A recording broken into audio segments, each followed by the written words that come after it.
pack of 24. Start.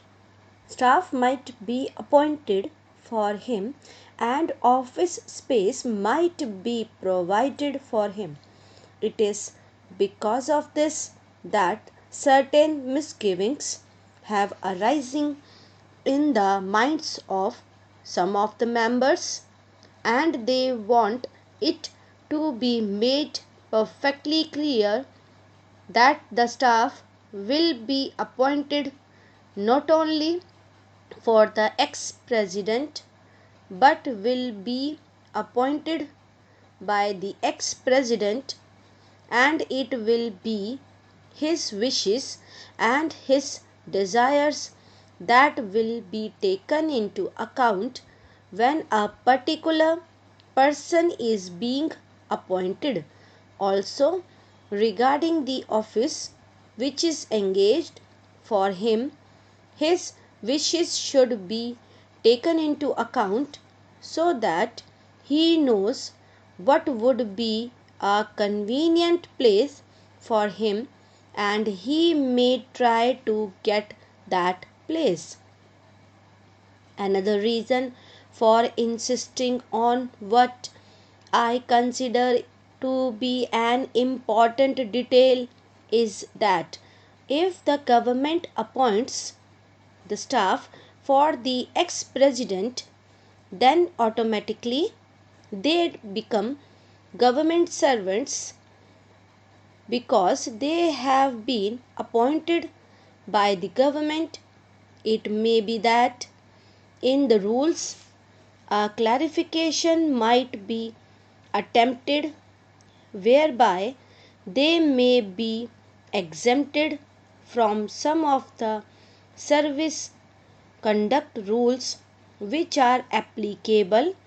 to normal government servants. But even there, it will be much better that this should not be left in any doubt,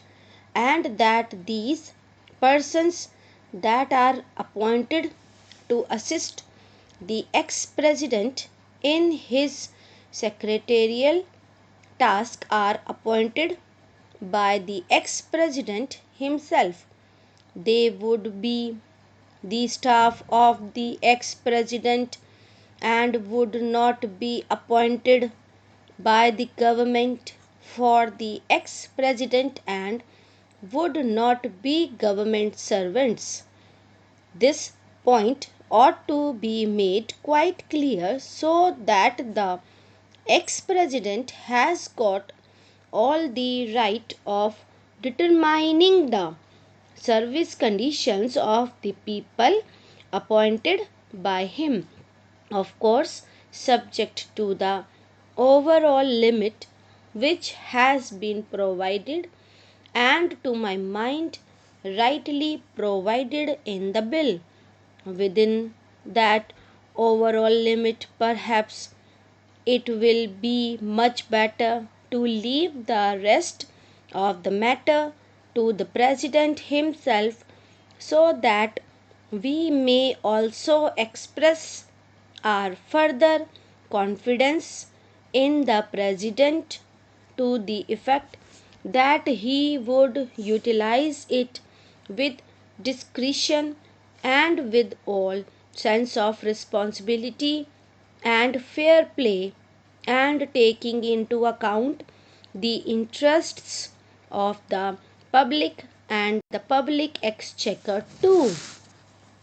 Another point which also needs some clarification is regarding the payment to be made for the secretarial assistants and for the secretarial staff. Normally, government rules require that